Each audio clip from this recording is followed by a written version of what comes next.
Ever bought a cheap soda blasting unit that promised industrial strength cleaning, and then found yourself staring at a rusted carburetor that still needed a wire brush? I've seen that disappointment play out in workshops and hobby garages alike. People spend a few dollars on a flimsy tank, only to discover the valve leaks, the pressure gauge sticks, and the whole thing is a one-time wonder. Link is in the description if you want to check the product details on Amazon. That's why I wanted to see whether the ALC Soda Blaster 1.1 actually feels like a smarter buy instead of another regret.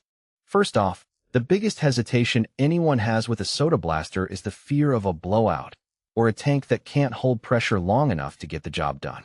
The ALC model uses a manual pull-up tank closure, which is a bit different from the snap-on lids you see on lower-priced kits. In practice, that pull-up design means you have a positive seal that you can feel with your hand. You pull it up, you hear that solid click, and the tank stays closed until you deliberately release it. I tried it on a battered exhaust pipe that had been sitting in a garage for years. After pressurizing it to around 110 psi, the tank held steady for the full 15-minute blast without any drop in pressure, which is a good sign that the closure isn't just a gimmick. The adjustable abrasive flow valve is another piece that separates the ALC from the bargain bins. On cheaper units, the flow is either all or nothing, which either blasts you with a torrent of soda crystals or barely moves them at all. With the ALC, you can turn the knob and dial in a gentle mist for delicate parts like carburetor jets, then swing it up to a full-force stream when you're stripping paint from a metal frame. In my garage, that flexibility saved me a trip to the hardware store for separate tools. I used a low setting on a vintage motorcycle engine cover, and the soda particles removed the old lacquer without gouging the thin metal. When I cranked the valve up for a rusted bike frame, the same unit knocked off inches of corrosion in one pass.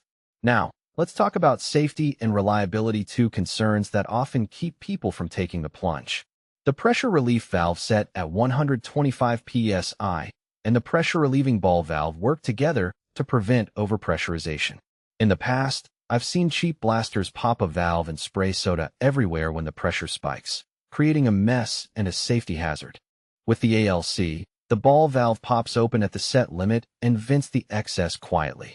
I tested it by deliberately exceeding the 120 psi mark, and the ball valve released a soft hiss, dropping the pressure back down without any spray.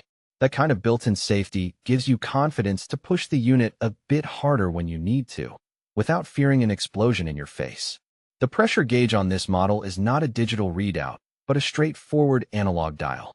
Some reviewers complain that analog gauges can be hard to read, but the gauge on the ALC is large enough that you can glance at it from across the workbench. When I was cleaning a set of brake calipers, I could watch the pressure climb from 0 to 100 psi in real time and know exactly when to stop for optimal cleaning. It's not a high-tech feature, but it's the kind of tactile feedback that seasoned shop owners appreciate. Who should consider buying the ALC Soda Blaster 1.1? If you're a hobbyist who restores classic cars, a small shop mechanic who needs a non-abrasive way to remove paint and corrosion, or even a DIYer tackling rusted garden tools, this unit hits a sweet spot. It's big enough, 1.1 cubic feet, to handle medium-sized projects without needing constant refills, yet compact enough to store in a standard garage corner.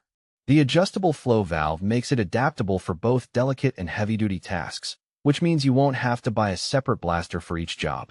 On the other hand, if you're looking for a high-volume industrial solution that can handle continuous blasting for large production lines, you'll likely outgrow the ALC pretty quickly.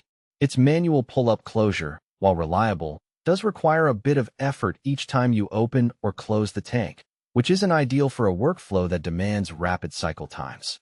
Likewise, if you expect a fully automated system with remote pressure controls, you'll be disappointed. The unit is fundamentally manual, which is great for control, but not for hands-free operation. In terms of practical strengths, the biggest win for me was the consistency of the soda stream. Once the tank is pressurized, the flow remains steady for the duration of the blast, which means you can focus on moving the nozzle rather than fiddling with the machine. The ability to switch flow rates on the fly also means you can start a job with a gentle wash, inspect the surface, then ramp up without swapping tools.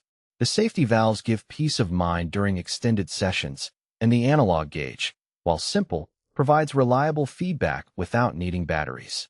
The weaknesses are subtle.